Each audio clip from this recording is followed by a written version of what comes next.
Nouns, countable and uncountable. Section 1. Introduction. Welcome to English Insights, everyone. Today we'll explore nouns, both countable and uncountable, with clear examples and explanations. Nouns are words used to name people, places, things, or ideas. Understanding them correctly improves your speaking and writing skills.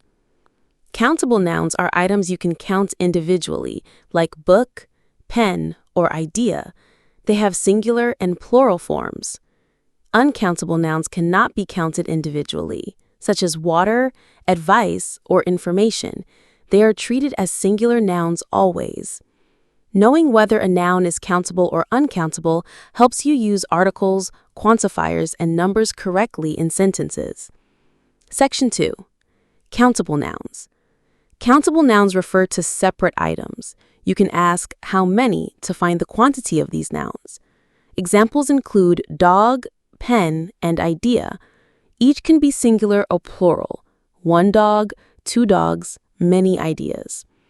Singular countable nouns require a or an before them, like a cat, an orange, a university, depending on the sound. Plural countable nouns often end with s or es, but some are irregular, like child, children, man, men, mouse, mice. Quantifiers like many, few, several, and a couple of are used with countable nouns to show quantity. Section 3. Uncountable nouns. Uncountable nouns cannot be counted individually.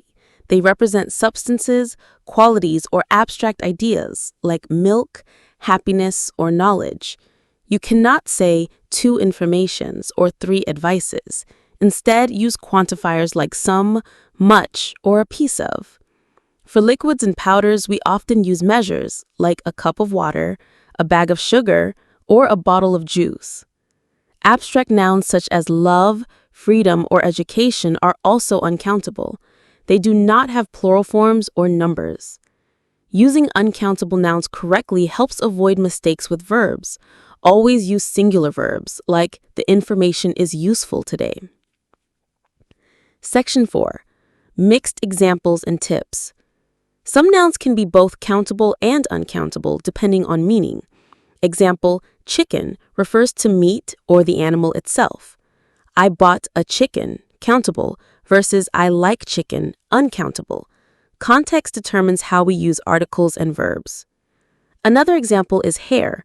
I found a hair, one strand, versus her hair is long, whole head, uncountable. Experience works similarly. I had many experiences, versus experience is valuable for your career, countable versus uncountable uses. Tip: when unsure, check a dictionary. It usually labels nouns as countable, C, uncountable, U, or both, C/U. Section 5. Practice and conclusion. Remember, articles a and an are only for singular countable nouns, a book, not a water or an advice. Quantifiers differ, many and few for countable, much and little for uncountable nouns. Pay attention to these differences. That's all for today's episode. Countable and uncountable nouns become easier with practice, examples, and careful attention to usage.